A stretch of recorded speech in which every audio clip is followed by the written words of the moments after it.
Сделать пиццу дома, как в пиццерии, под силу каждому. Это еда для тебя. Всем привет и давайте готовить вместе. Высыпаем в миску 10 грамм живых дрожжей или 3 грамма сухих. Добавляем 1 чайную ложку сахара и 150 мл теплой воды. Перемешиваем и оставляем минуты на 3 для активации дрожжей. Далее добавляем пол чайной ложки соли и 2 столовых ложки растительного масла. Можно подсолнечное или оливковое. Далее постепенно просеиваем муку, примерно 270 грамм, плюс-минус.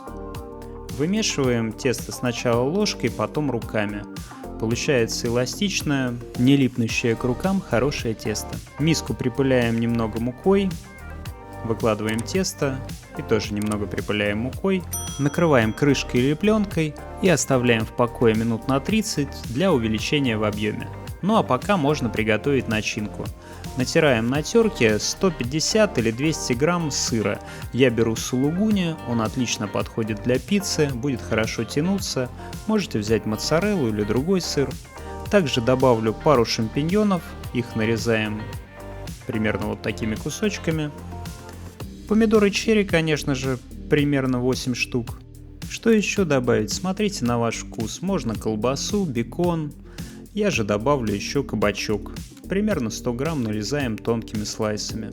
Если не пробовали пиццу с кабачком, я вам рекомендую, это вкусно.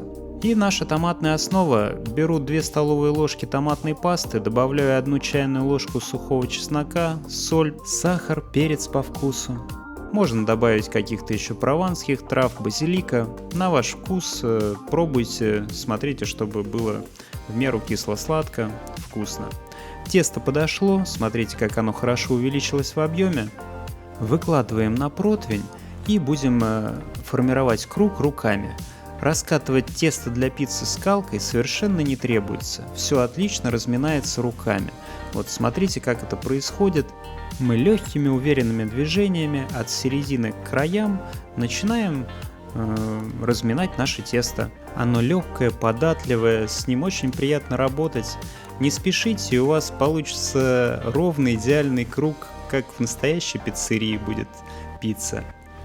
Мы разминаем тесто к краям, и у нас получаются такие бортики, которые отлично пропекутся, будут хрустящими. Почему-то некоторые люди вот эти вот хрустящие по краям корочки от пиццы не едят.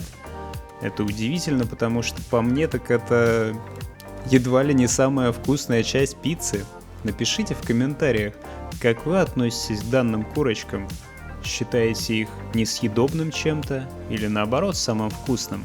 Ну а наша идеально ровная основа для пиццы готова. И теперь наносим на нее соус равномерным тонким слоем. Полностью круг промазывать не нужно, с краев оставляем отступ примерно 1 см. Далее выкладываем сыр. Сыр обязательно должен быть внизу. Почему-то, когда делают домашнюю пиццу, то сыр посыпают сверху, что есть не совсем правильно. Сверху тоже нужно будет немного посыпать сыром, но для этого оставьте буквально горсточку. Ну а далее на основную сырную часть, на нашу подушку сырную, выкладываем начинку. У меня шампиньоны, кабачки, помидоры черри. Если любите, можно добавить немного лука, порезанного полукольцами для пикантности. Ну и, конечно, оливки будут уместны в этом итальянском блюде. Сверху посыпаем оставшейся горсточкой сыра, и все готово. Ставим в разогретую до 200 градусов духовку. Примерное время приготовления 15-20 минут.